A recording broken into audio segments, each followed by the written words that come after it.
कभी कभी इंसान के सामने कुछ ऐसा हालात आ जाता है जहां पे उसे जल्दबाजी में फैसला लेना होता है और जल्दबाजी में लिए गए फैसले हमेशा नुकसानदायक होता है। आज की कहानी में भी सेम कुछ ऐसा ही होता है, जिसके वजह से ना सिर्फ एक बच्ची हमेशा के लिए इस दुनिया को छोड़ करके चली जाती है, बल्कि उसके पीछे न जाने कई लोगों की जिंदगियां भी हमेशा के लिए बर्बाद हो जाती है। पर पुलिस जब इस केस की छानबीन करना शुरू करती है तो एक ऐसा सच्चाई सामने निकल करके आता है जिसे सुनने के बाद किसी को भी अपने कानों पे यकीन ही नहीं होता। वाकई में दोस्तों, आज की जो कहानी है ये आपको भी कहीं सोचने और समझने पे मजबूर कर देने वाली है। नमस्कार, मैं जितेंद्र कुमार, आप देख रहे हैं स्टडी सफर तक। आज की जो सच्ची घटना मैं आपको सुनाने वाला हूं, दरअसल ये घटना है उत्तर प्रदेश की।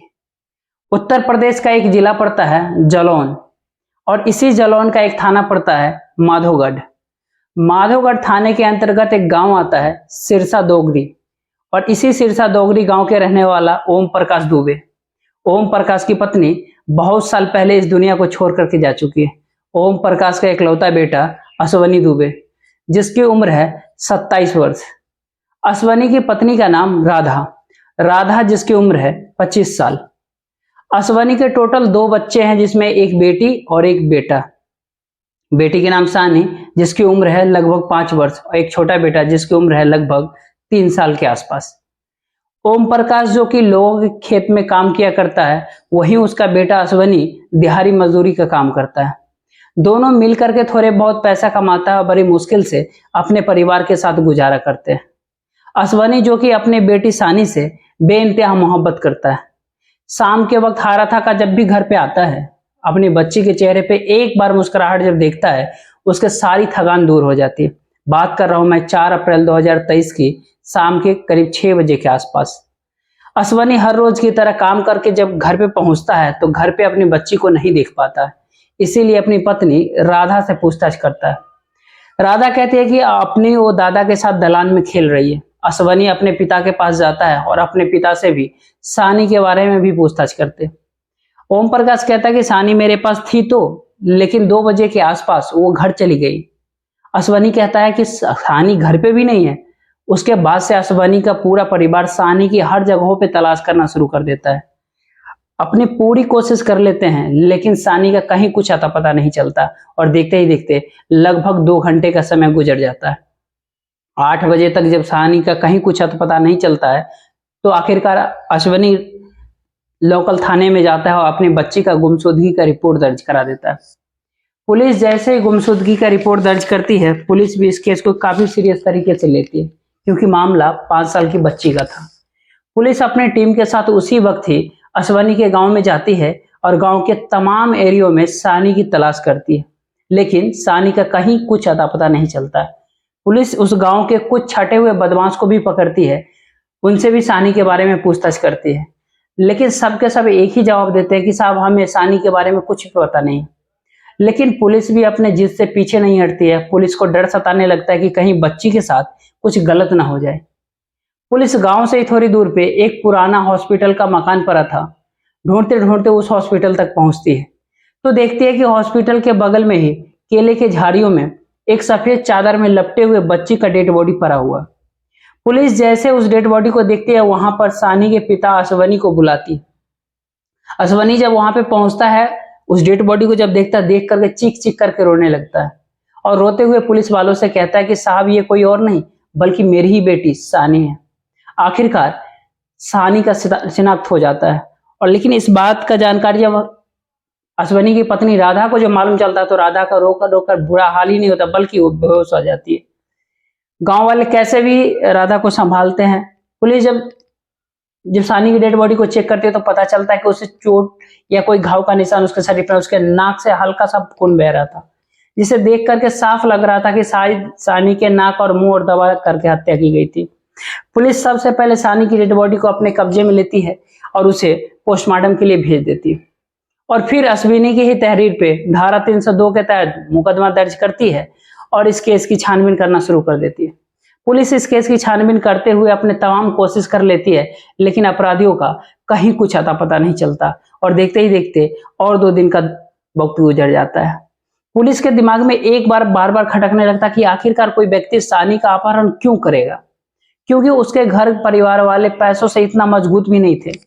पुलिस ये भी सोचते कि अगर कोई व्यक्ति सानी का दुष्कर्म करने के लिए अपहरण किया होता तो उसके साथ में गलत काम जरूर किया होता। पुलिस को न जाने क्यों असवानी के घर परिवार वालों के ऊपर ही शक चला जाता है। इसीलिए पुलिस अब असवानी के साथ साथ उसके पत्नी राधा की भी मोबाइल नंबर का सीडीआर निकालती।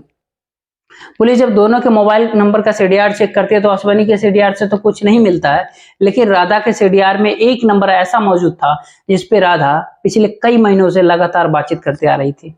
पुलिस जब उस नंबर के डिटेल्स निकालती है तो मालूम चलता है कि वो नंबर किसी नेत्रपाल के नाम से रजिस्टर्ड है, और ये नेत्रपाल कोई और नहीं बल्कि असवानी के ही पड़ोस के रहने वाला है, जिसकी उम्र है लगभग 24 साल के आसपास। पुलिस इसी सीडीआर के आधार पे नेत्रपाल को अपने कस्टडी में लेकर के थाने पहुंच जाती है और फिर नेत्रपाल से राधा के बारे में पूछताछ करती है कि तुम्हारा राधा के साथ में क्या रिश्ता है और तुम राधा से क्यों इतनी बातें करते हो। पुलिस जब सीडीआर सामने रख करके नेत्रपाल से पूछताछ करती है तो नेत्रपाल भी तुरंत ही अपनी सच्चाई कबूल कर लेता है। कहता है कि साहब, मेरा राधा के साथ में प्रेम प्रसंग चल रहा है। लेकिन नेत्रपाल कुछ ऐसी बातें कहता है जिसपे आधार पे पुलिस राधा को भी अपने कस्टडी में लेकर के आती है। पुलिस जब राधा से जब पूछताछ करती है तो राधा एक ऐसी सच्चाई बताती है जिसे सुनने के बाद किसी को भी अपने कानों पे यकीन ही नहीं होता। राधा, जिसके पिता का नाम है नरेश कुमार तिवारी, नरेश जो कि कालपी गांव के रहने वाला है, नरेश की पत्नी का नाम उमा, नरेश जो कि बेहद गरीब परिवार से है। नरेश के टोटल 2 बेटियां हैं, जिसमें बड़ी बेटियां राधा और छोटी बेटी सुधा। राधा जो कि देखने में बेहद ही खूबसूरत, लेकिन राधा जैसे ही जवानी की दहलीज पे कदम रखती है, नरेश को लगता है कि इससे पहले कि राधा गलत रास्ते पे चल पड़े, नरेश अपनी बेटी की मात्र 19 साल की उम्र में ही शादी असवानी से कर देता है। असवानी जब राधा से शादी कर अपने घर वापस आता है तो अपनी पत्नी को पाकर बेहद खुश रहता है, लेकिन राधा अपने पति को पाकर के खुश नहीं हो पाती है, क्योंकि राधा ने जैसे अपने सपनों का राजकुमार सोचा था, असवानी वैसा नहीं था। लेकिन गरीबी होने के कारण राधा भी अपने पति के साथ जीवन व्यतीत करने लगती है। देखते ही देखते लगभग 3 साल का समय गुजर जाता है। इन 3 सालों में असवानी के 2 बच्चे भी हो जाते हैं।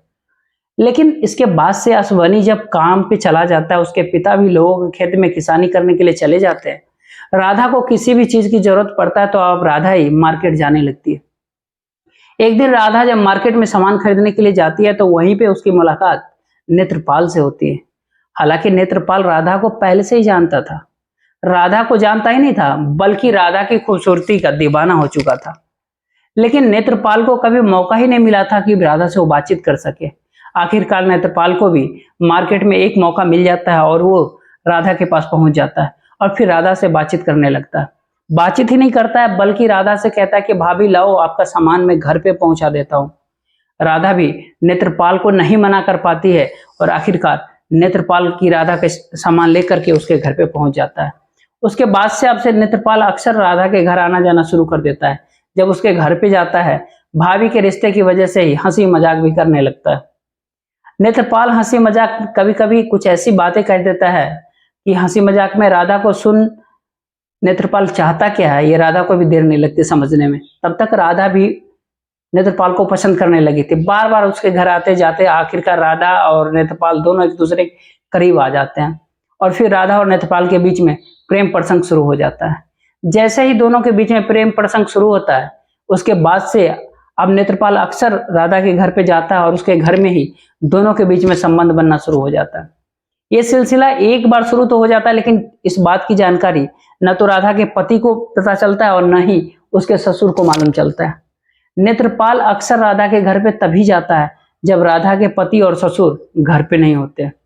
4 अप्रैल 2023 को असवानी हर रोज की तरह सुबह सुबह अपने काम पे चला जाता है, लेकिन उसके पिता की तबीयत ठीक ना होने की वजह से ओम प्रकाश लोगों को खेतों में किसानी करने के लिए नहीं जाता है, बल्कि अपने दलान में बैठकर अपने दोनों नाती के साथ खेलने लगता है।